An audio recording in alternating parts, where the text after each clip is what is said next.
শিক্ষামন্ত্রী বলেছেন যে বেতন নিশ্চিত করছেন উনি, মুখ্যমন্ত্রী আপনাদের পাশে রয়েছেন, আপনারা 31শে ডিসেম্বর পর্যন্ত চাকরি করুন, কি বলবেন? আমি বলবো ব্রাত্য বসু আর মুখ্যমন্ত্রী ওনারা ওনাদের পদটা ছেড়ে দিন। আমরা ওনাদের বেতন, ওনাদের স্বপ্নের যে প্রকল্প চপ মুড়ি সেটা বিক্রি করে আমরা 19,000 যোগ্য শিক্ষক চাঁদা তুলে ওনাদের বেতন দেব। আমরা 2026 সালের এপ্রিল মাস পর্যন্ত ওনারা কি নেবেন সেটা ওনাদেরকে আগে জিজ্ঞেস করুন, তাহলে আমরা এই বেতন নেব এবং স্কুলে যাব। রিভিউ পিটিশনে শিক্ষামন্ত্রী যাচ্ছেন, বারবার করে তিনি বলছেন যে এমন কিছু করবেন না যাতে রিভিউ পিটিশন আপনাদের বিপক্ষে চলে যায়। উনি তো 2021 সাল থেকে সমস্ত কেসটাকে আমাদের বিপক্ষে নিয়ে গেছেন ওনারা। 1 বছর আগে যখন হাইকোর্টের ডিভিশন বেঞ্চ কেসটা আমাদের করলো, চাকরিটা ক্যান্সেল করলো, তখন উনি আমাদের চাকরি বাঁচানোর জন্য কি ভূমিকা পালন করেছেন? উনি যোগ্যদের তালিকা দিলেন না কেন? উনি মিরর ইমেজ দিলেন না কেন? ওনার বাধাটা কোথায় ছিল? ওনার কিসের ভয়? চোরকে আশ্রয় দিচ্ছেন কেন? কিসের জন্য? সব্যসাচী, একটা বিষয় একদম আমরা দেখছি প্রথম থেকে একটা বিষয়, চাকরিহারারা তারা কিন্তু অনড় রয়েছেন যে যোগ্য অযোগ্য তালিকা প্রকাশ করতে হবে। তারা একদম নিজেদের অবস্থানে অনড় রয়েছেন, শিক্ষামন্ত্রীর আশ্বাস দিচ্ছেন, মুখ্যমন্ত্রী পাশে থাকার বার্তা দিচ্ছেন, কিন্তু তারপরেও তারা তাদের জায়গা থেকে সরবেন না এমনটাই পরিষ্কার জানিয়ে দিচ্ছেন যারা আন্দোলন করছেন। চাকরিহারারা গতকাল রাত থেকে এখন আমরা দেখছি দুপুর 2টো বেজে গিয়েছে, একই রকম তারা তাদের অবস্থানে বসে রয়েছেন। শিক্ষামন্ত্রী ব্রাত্য বসু এই আশ্বাস দিয়েছেন, কি বলেছেন?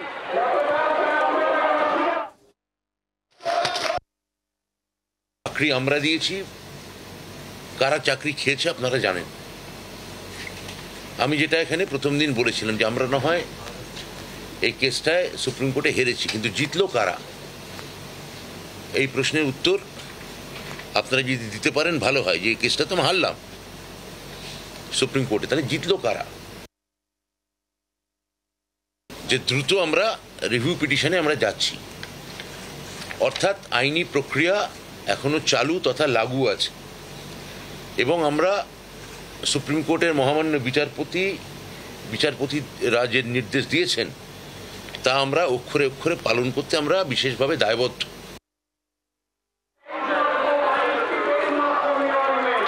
একদম শিক্ষামন্ত্রী আশ্বাস দিচ্ছেন, শিক্ষামন্ত্রী এটাও বলছেন যে রিভিউ পিটিশনে যাচ্ছে সরকার চাকরিহারাদের পক্ষে কাজ করছে, এটাই বলছেন। আমি এখানে যারা আন্দোলন করছেন, রাতভর অবস্থান বিক্ষোভ চলছে তাদের, আমি যাব তাদের কাছে।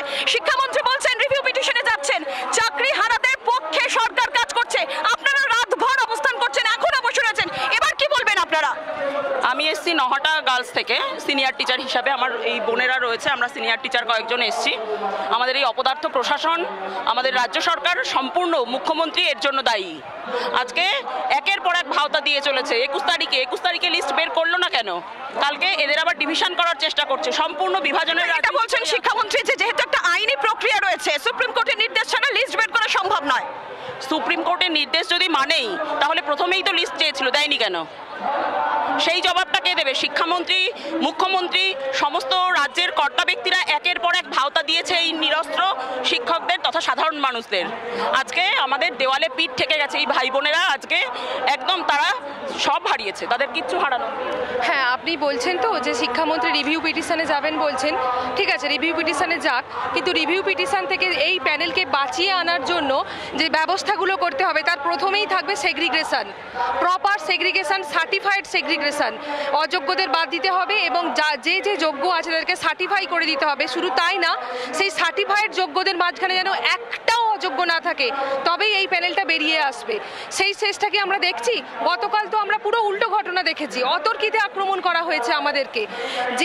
যে হাইকোর্টের অর্ডার নিয়ে রাজ্য সরকার একটার পর একটা কাউন্সিলিং করিয়েছে, কালকে হঠাৎ করে ওনারা বলছেন যে থার্ডের পর সমস্তগুলো অবৈধ। কেন থার্ডের পর সমস্তগুলো অবৈধ হলে? সুপ্রিম কোর্টে যখন তোমরা সাবমিশন দিয়েছিলে, লাস্ট সাবমিশন দিয়েছিলে, সেই সাবমিশনে তো কোনো মেনশন ছিল না যে সবটা একই জায়গায় থেকে যাচ্ছে, যোগ্য অযোগ্য তালিকা প্রকাশ করতে হবে, এবং সেই জায়গা থেকে কোনো মতেই চাকরিহারারা যারা আন্দোলন করছেন নড়ছেন না। শিক্ষামন্ত্রী আরো কিছু বলেছেন, কি বলেছেন আর ব্রাত্য বসু শোনাবো। এমন কোনো কিছু করা উচিত নয় যেটা আপনাদের রিভিউ পিটিশনকে দুর্বল করে। মহামান্য সুপ্রিম কোর্টের যে নির্দেশ তা লঙ্ঘিত হয়,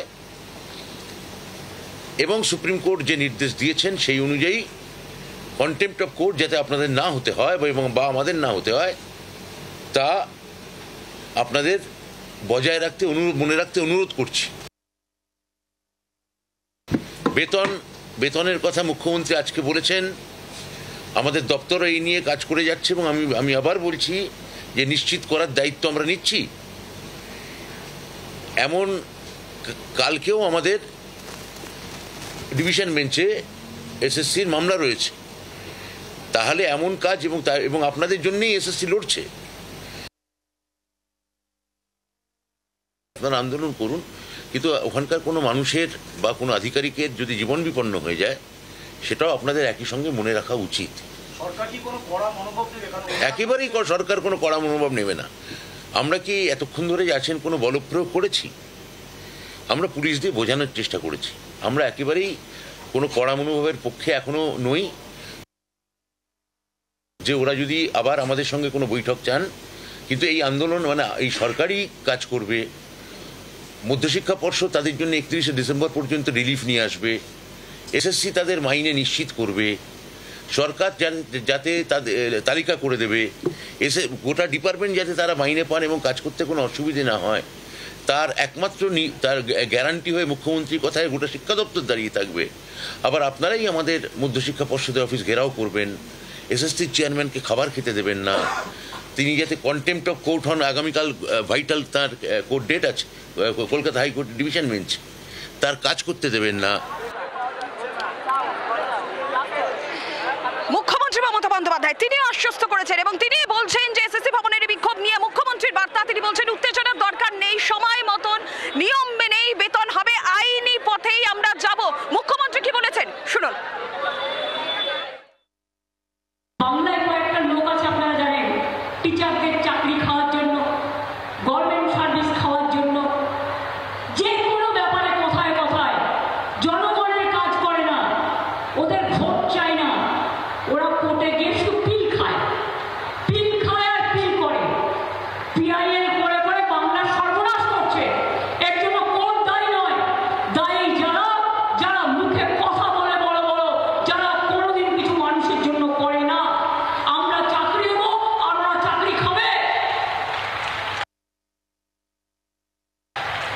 আমি পরিষ্কার বলছি, শিক্ষার্থীরা, শিক্ষক শিক্ষিকারা যারা বসে আছেন গতকাল থেকে, কেন বসে আছেন এই গরমের মধ্যে কষ্ট করে? আপনারা স্কুলে যান। আমি তো আপনাদের বলেছি, সুপ্রিম কোর্টে আপনাদের টাকা বন্ধ করে দিয়েছিল, চাকরি বাতিল করে দিয়েছিল, কিন্তু আমরা তো রিভিউ পিটিশন করেছিলাম এবং তাতে তো আমরা বলেছি যে আপনারা মাইনে পাবেন এবং সিস্টেম অনুযায়ী মাইনে আপনাদের কাছে চলে যাবে।